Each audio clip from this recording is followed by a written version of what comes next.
મંદિરે એ ભગવાનના જે રથ રાખવામાં આવ્યા છે એ રથને ત્યાં પહોંચશે, ભગવાનની આરતી ઉતારશે, આંખમાંથી હર્ષના આંસુ તમને ચોક્કસથી આવી ગયા છે। અને આપ જો આ સેટ પણ ભગવાનને આપવામાં આવ્યો છે અને મેકઅપનો તમામ સામાન છે એ પણ અહીંયા આપવામાં આવ્યો છે। બેન સુભદ્રા માટે વસ્ત્રો તૈયાર રાખવામાં આવ્યા છે। કેમેરામેન વિજય સાથે દીક્ષિતા, ઝી મીડિયા।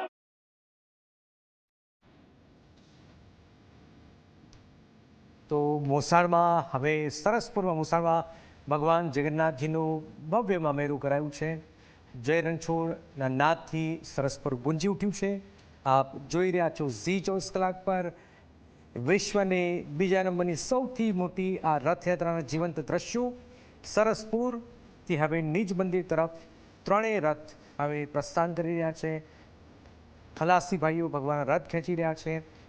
18 ગજરાજ 101 ટ્રક છે અને સરસપુરથી હવે આપ જોઈ રહ્યા છો કે ધીરે ધીરે હવે નિજ મંદિર તરફ આપણા પ્રભુના રથ ત્રણેય જગન્નાથજી, બહેન સુભદ્રાજી રથ આગળ પહોંચી રહી છે। અદ્ભુત આ નજારો લાભો છે અને સરસપુરથી ત્રણેય રથ આગળ નીકળી ચૂક્યા છે। દર્શન અમારી સાથે જોડાઈ ગયા છે। દર્શન, પ્રભુના રથ સરસપુરથી આગળ પહોંચી ગયા છે, ક્યાં પહોંચી રહ્યા છે અને શું નજારો આપ જોઈ રહ્યા છો? દર્શન, હું કાલુપુર જે સર્કલ પાસે છું અને અહીંયા કેમેરામેન તુષારને કહીશ તો અહીંયાના લાઈવ દ્રશ્યો અહીંયા બતાવશે। આ કાલુપુર સર્કલ અને બ્રિજ ખાતેના દ્રશ્યો કે જ્યાં માનવ મહેરામણ છે, હરિભક્તોની ભીડ છે અને જે પ્રકારે રથયાત્રાની જે વિધિ આગળ વધી રહી છે તે વિધિ સાથે અહીંયા આ નીચેના દ્રશ્યો જોઈ શકાય છે કે જ્યાં પ્રસાદીના પંડાલો લાગેલા છે તે જગ્યા ઉપર હરિભક્તોની કતારો લાગી છે, કારણ કે વહેલી સવારથી આ તમામ લોકો અહીંયા આવ્યા છે દર્શન કરવા માટે અને દર્શન કરે એટલે સ્વાભાવિક છે કે થાક લાગી, એનર્જી જોઈએ અને માટે એવો પ્રસાદ લેતા હોય છે અને તેના માટેની એક વ્યવસ્થા અને ધીમે ધીમે જે છે તે આ રથયાત્રાની પ્રક્રિયા જે છે તે આગળ વધી રહી છે। સરસપુર ખાતે આજે ત્રણેય રથો જ્યારે પહોંચી જાય છે તે બાદ ત્યાં મામેરું ભરાય છે અને ત્યાં ભગવાનને જે ભોગ ધરાવાય છે અને તે ભોગ ધરાવ્યા બાદ જે સાધુ સંતો જે છે તે પણ ત્યાં પ્રસાદી ગ્રહણ કરતા હોય છે। ત્યાં વિવિધ ભંડારા છે તે અલગ અલગ પોળોમાં લાગેલા છે। તે જગ્યા ઉપર જે રથયાત્રામાં જોડાયેલા ખલાસી હોય, હરિભક્તો હોય, સાધુ સંતો હોય, આ તમામ લોકો માટે પ્રસાદી ભોજનની વ્યવસ્થા કરવામાં આવી છે। એટલે કે એ જગ્યા ઉપર આજના દિવસે આ એક અલગ માહોલ જોવા મળે છે જ્યાં લોકો સેવામાં પણ જોડાય છે અને આ આજના દિવસ માટે જે ભંડારા થાય છે તેની તૈયારીઓ લગભગ 15 દિવસ પહેલાં શરૂ થાય છે અને 2 દિવસ પહેલાં રસોડા જે છે તે શરૂ થઈ જતા હોય છે, જ્યાં બુંદી હોય, લાડવા હોય કે અલગ અલગ જે ફૂલવડી હોય કે પછી અલગ અલગ વસ્તુ તે બનતી હોય છે અને તે આજે આ તમામ દર્શનાર્થીઓ ગ્રહણ કરતા હોય છે અને આ પ્રક્રિયા આ રથયાત્રાના દિવસે આ એક પરંપરા જે છે તે જોવા મળતી હોય છે અને આ રથયાત્રામાં આ એક અલગ નજારો જે છે તે પણ અહીંયા જોઈ શકાય છે કે જ્યાં નાના નાના જે ખૂંચાવાળા લોકો જે છે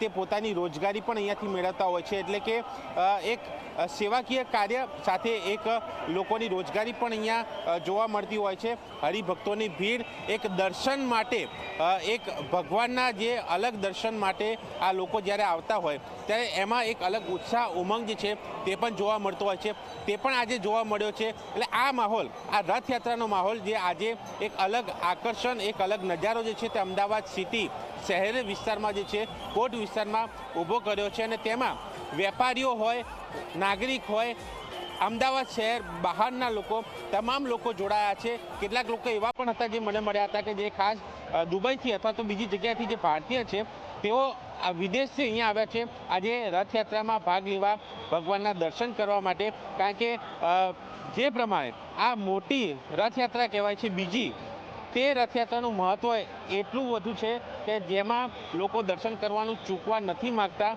માટે આ ભીડ, આ નજારો જે છે તે જોવા મળી રહ્યો છે। અને જ્યારે ભગવાન પરત જગન્નાથ મંદિર ખાતે ફરતા હોય છે ત્યારે પણ એ જ પ્રકારે ગજરાજ આગળ હોય છે, ટેબલો હોય છે, અખાડા, ભજન મંડળી અને બાદમાં રથ એ આગળ વધતા હોય છે અને એ જ પ્રક્રિયા જે સવારથી જોવા મળતી હોય છે એ જ પ્રક્રિયા બપોર બાદથી સાંજ સુધી જ્યારે મંદિર ભગવાન પરત ફરતા હોય છે ત્યારની પ્રક્રિયા અહીંયા જોવા મળે છે અને એ જ નજારો, એ જ જોશો એ જ ઉત્સાહ સાથે હરિભક્તો ખલાસીઓ તમામ લોકો આ રથયાત્રામાં જોડાય છે અને શાંતિપૂર્ણ માહોલ વચ્ચે આ રથયાત્રા પૂર્ણ થાય તે પ્રયાસ પોલીસ વિભાગ અને તમામ નાગરિક તમામ હરિભક્તોના પણ રહેતા હોય છે જણાય.